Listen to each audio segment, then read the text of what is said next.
तो हम लगन कुंडली के प्रथम भाव के स्वामी के विभिन्न भावों में प्लेसमेंट के बारे में बात कर रहे थे। अब तक हम 8वें भाव तक डिस्कस कर चुके हैं प्लेसमेंट के बारे में। इस वीडियो में देखेंगे नवम भाव के बारे में। अगर आपके लग्नेश या प्रथम भाव के स्वामी आपके नवम भाव में स्थित हों तो आप इस प्लेसमेंट पर कैसे विचार कर सकते हैं, आपकी लाइफ पर इसका कैसा प्रभाव पड़ेगा, आपके कैरियर पर कैसा प्रभाव पड़ेगा, आपके रिलेशंस पर कैसा प्रभाव पड़ेगा और पूरी लाइफ टाइम आपको इसके कैसे परिणाम देखने को मिलेंगे। देखिए, लग्नेश अगर नवम भाव में बैठा है तो नवम भाव उसके लिए अपने मित्र का घर होगा। लगभग सभी केसेस में ऐसा हमें देखने को मिलता है कि कोई भी लगन हो भले ही आपका, तो इस केस में निश्चित रूप से जो लग्नेश है वो आपके लिए एक बहुत ही अच्छी स्थिति में होगा। ऐसा जातक बहुत अच्छा नैतिक आचरण करने वाला होगा और उस ग्रह की भूमिका आपकी लाइफ में बहुत ज़्यादा अहम होगी। इसके लिए आपको नवम भाव का स्वामी भी जरूर एक बार चेक कर लेना चाहिए। नवम भाव का स्वामी आपके चार्ट में कहाँ बैठा है, आपके 6, 8, 12 में तो नहीं है, या फिर नवम भाव का जो स्वामी है वो लगन में तो नहीं आ गया, यानी राशि परिवर्तन योग तो नहीं बन गया। अगर राशि परिवर्तन योग बन रहे हैं आपके तो ये आपके लिए और भी ज़्यादा अच्छा रहेगा।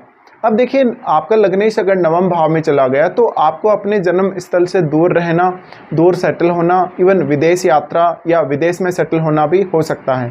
तो आप अपने जन्म स्थल से अगर दूर जाते हैं, दूर रहते हैं, तो आपके लिए ये बहुत ज़्यादा लकी रहेगा। तो आपको ऐसा डिसीजन लेना चाहिए।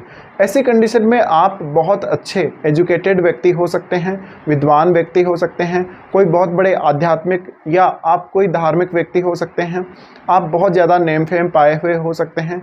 इसके साथ साथ आपको ज्ञान बहुत ज़्यादा हो सकता है, ज्ञानी व्यक्ति हो सकते हैं, आप विद्वान हो सकते हैं। अब आपका जो फील्ड है वो कोई भी हो सकता है, लेकिन फिर भी आपको धार्मिक या आध्यात्मिक नॉलेज बहुत ज़्यादा हो सकता है। आपने अपनी लाइफ में बहुत सारे ऐसे ट्रैवल करे होंगे जो दूसरे स्टेट में या दूसरे देशों में रहे हैं और ज़्यादातर उनमें से आपने ज्ञान के पर्पज़ से करे हैं या कुछ सीखने के पर्पज़ से या अपनी उच्च शिक्षा के पर्पज़ से करे हैं, या फिर आपने कोई धार्मिक आध्यात्मिक भ्रमण करा होगा अपनी लाइफ में बहुत ही ज़्यादा। तो ये कंजक्शन मेनली आपको घूमने फिरने का भी शौकीन बनाता है, लेकिन मेनली ये कंजक्शन आपकी क्षमताओं को बहुत ज़्यादा विकसित करने का काम करता है। ऐसी कंडीशन में आप हमेशा नॉलेज गेन करने के पीछे भागते हैं लाइफ में, और नॉलेज गेन बहुत ज़्यादा भी कर लेते हैं आप कभी कभी।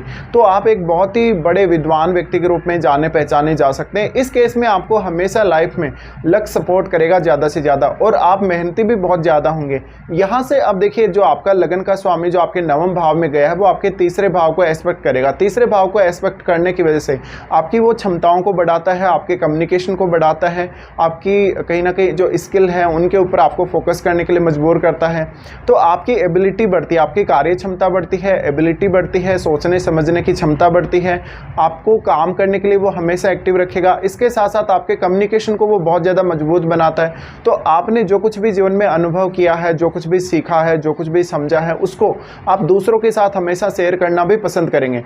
तो अब आपका तीसरा भाव भी काफ़ी ज़्यादा मजबूत होगा लग्नेश की वजह से।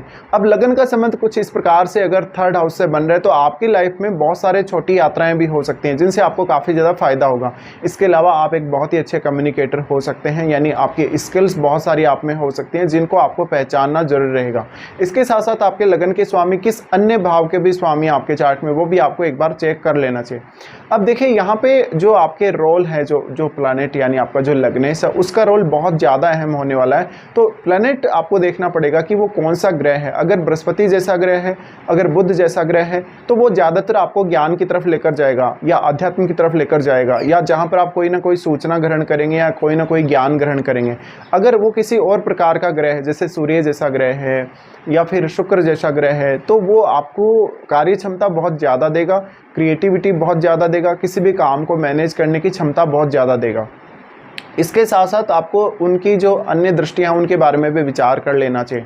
जैसे बृहस्पति के केस में आपको 5वीं, 7वीं और 9वीं दृष्टि को देख लेना चाहिए। इसके साथ साथ अब आपके तीसरे भाव में अगर कोई भी ग्रह स्थित है तो उसका प्रभाव अवश्य ही आपके लग्नेश पर पड़ेगा, क्योंकि आपका लग्नेश नवम भाव में बैठा है और जो तीसरे भाव में आपके जो प्लैनेट बैठा हुआ है वो आपके नवम भाव को एस्पेक्ट कर रहा है। इस वजह से आपको ये सब चेक कर लेना चाहिए। तो यहाँ पे जो लग्नेश आपके नवम भाव में गया है, मोस्टली ऐसा हो सकता है कि आपकी छोटी आयु से या आपने ज़्यादातर समय अपना घर से दूर बिताया हो, विदेश में बिताया हो या किसी दूसरे राज्य में आपने बिताया हो। अपने स्टडी पर्पज़ के लिए, विशेषकर उच्च शिक्षा के लिए आपको बार बार अपने घर से दूर जाना या घर से दूर रहना पड़ सकता है।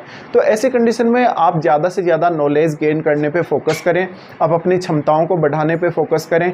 आप आप ज़्यादातर जीवन में पढ़ने लिखने पर फोकस करें। अब एक और चीज़ यहाँ आ जाती है, आप बहुत ही ज़्यादा दार्शनिक टाइप के व्यक्ति हो सकते हैं कभी कभी, या बहुत ही ज़्यादा विवेकशील व्यक्ति हो सकते हैं। तो ये कुछ रिजल्ट्स रहेंगे जब भी आपका लग्नेश आपके नवम भाव में प्लेस्ड होगा।